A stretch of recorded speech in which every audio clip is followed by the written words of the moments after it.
সার্জিসের কথাবার্তা শুনে আমি শিওর ওয়াকারের সাথে ওরা একটা গুটু হয়েছে।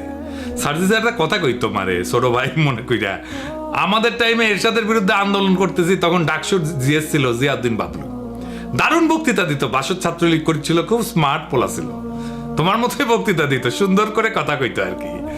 এরশাদের সাথে হাত মিলাইলো, মন্ত্রী হইলো এরশাদের, মারা গেছে বেচারা, কিন্তু তার পলিটিক্যাল ক্যারিয়ার শেষ। ক্ষমতার সাথে কম্প্রোমাইজ করলে রাজনীতি থাকে না, রাজনীতি হইতেছে ক্ষমতার সাথে টক্কর দেওয়া। বাংলাদেশে খালেদা জিয়ার যে ইমেজ এটা হয়েছে তার প্রিন্সিপালড পজিশনের জন্য, হাসিনার যে খাইস্টা ইমেজ তা কম্প্রোমাইজের জন্য। জিয়াউদ্দিন বাবলু তো আমারও নেতা ছিল, আমি তো তখন মফস্বলের ছোট নেতা। আর জিয়াউদ্দিন বাবলুকে কেউ চিনে? ওই সময়ের কত নেতা আছে না, কত নেতা ছিল, তো আমার যেটুকু পরিচিতি হয়েছে সেটুকু পরিচিতি তো তাদের নাই। অথচ আমি তো তখন মফস্বলে কর্মী ছিলাম, তাই না? রাজনীতি একটা অনেক লম্বা পথ, এইখানে এই বয়সে কম্প্রোমাইজ করে ফেললে হয়তো এমপি হবা দুই একবার, তারও বেশি হইতে পারো, মন্ত্রীও হয়তো হবে, তারপর জিয়াউদ্দিন বাবলু হয়ে যাবে। হাসনাত মন্ত্রী এমপি হইতে পারবে কিনা জানি না, কিন্তু বাংলাদেশের নেতা হবে, আগামীর বাংলাদেশের নেতা হবে, যদি তার ইমেজটা এইভাবে ধরে রাখতে পারে। মার্চ ফর গাজায় হাসনাত যে মিছিল করিচ্ছেন না, ওর পাশের জায়গাটা তো তোমার হইতে পারতো সার্জিস, হয় নাই? ওই জায়গাটা রাজনীতির। আর ওয়াকার আনন্দ বহুপাদের সাথে যে কোনো কথাবার্তা নেগোসিয়েশন সব প্রাসাদ ষড়যন্ত্র, ওইখানে রাজনীতি থাকে না। যাই হোক, এই যে ওয়াকার এইসব করিচ্ছে, কেন করিচ্ছে, কিভাবে শুরু হইল এটা? বিক্রম মিশ্র এসে তার সাথে মিটিং আসছিল, বিক্রম মিশ্র বাংলাদেশে, তারপরে হাওয়া, ওর খোঁজ পাওয়া যাচ্ছে না কয়েক ঘন্টা, তারপরে দেখা গেল ওয়াকারের সাথে মিটিং করেছে, এবং এই মিটিং কোন শিডিউলে করা মিটিং না, কোন আগে থেকে ঠিক করা মিটিং না, হুট করে মিটিংটা কইরা চলে গেল। তারপরে খালেদা জিয়ার সাথে দেখা করলো ওয়াকার। এটাই হইতেছে মূল খেলা ঘোরানোর ইভেন্ট। এইখানে ওয়াকার, বিএনপি আর ইন্ডিয়া তিনজন এক লাইনে আসে।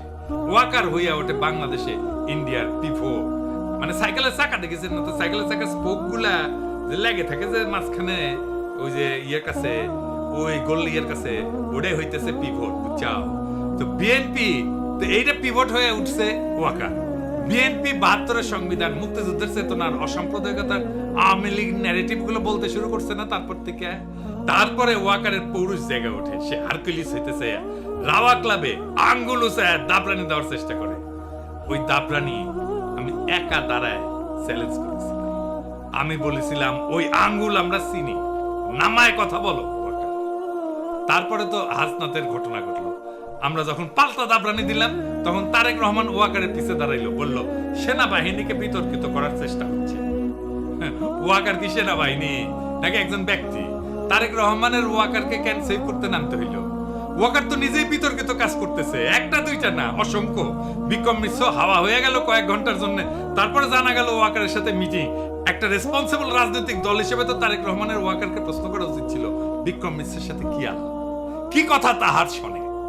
এই মিটিং তো শিডিউলের বাইরে ছিল, শয়তানির পর শয়তানি করে যাবে, কিছু কওয়া যাবে না, বললেই সেটা সেনাবাহিনীর বিতর্কিত করার চেষ্টা। বাহ, খুব মজা। প্রথম, হাসিনার বিচার যেন বন্ধ করতে হবে। ২ নাম্বার, আওয়ামী লীগকে যেন নির্বাচন করতে দেওয়া হয়, সেজন্য ওয়াকার ইনক্লুসিভ নির্বাচনের কথা বলে। ৩ নাম্বার, আওয়ামী লীগ যেন পুনর্বাসিত হয়, এই জন্য ওয়াকার যত নড়াচড়া করবে ততই রাজপথে আওয়ামী লীগের মিছিল বেড়ে বড় হইতে থাকবে। এই মিছিল এর ওর বাসায় যে আগুন দিবে। আর ফাইনালি আওয়ামী লীগকে যদি ফেরানো নাই যায়, তাইলে আওয়ামী লীগ ইন্ডিয়ার হইয়া যে রোলটা প্লে করেছিল সেটা যেন বিএনপি করে, আবার যেন ইন্ডিয়ান রাজত্ব কায়েম হয় বাংলাদেশে। তো ওয়াকার করে দিয়া কি আবার রাজত্ব কায়েম করতে পারবে ইন্ডিয়া? স্বপ্নে পারতে পারে, স্বপ্নে তো কত কিছু খাওয়া যায়। 1/11-এ আমেরিকায় কু করাইছিল না, তারপরে বাংলাদেশকে তুলে দিছিল ইন্ডিয়ার। ইন্ডিয়ার নিজের একার কিন্তু হ্যাডম হয় নাই বাংলাদেশের উপরে দখলদারি কায়েম। ইন্ডিয়ার বাপেরও সাধ্য নাই বাংলাদেশে আবার দখলদারি কায়েম, বরং ওয়াকার, বিএনপি আর ইন্ডিয়ার এই অশুভ মৈত্রী পরাজিত হবে। এটাই ইতিহাসের নিয়তি। বাংলাদেশে এক গুরুত্বপূর্ণ সন্ধিক্ষণে দাঁড়াচ্ছে। জুলাই বিপ্লবের পর প্রফেসর ইউনূস যে সরকার পরিচালনার দায়িত্ব দেওয়া হয়েছে, তা শুধু নির্বাচন আয়োজনের জন্য না, বরং দীর্ঘদিনের দুর্নীতিগ্রস্ত রাজনৈতিক এবং প্রশাসনিক কাঠামো সংস্কারের জন্য। টাইম ম্যাগাজিন তাদের দুনিয়ার সবচাইতে প্রভাবশালী ব্যক্তিত্ব বলে স্বীকৃতি দিয়েছে। এই মানুষটার লিডারশিপে আমরা সমস্ত ষড়যন্ত্রের জাল ছিন্ন করে আগায় যাব।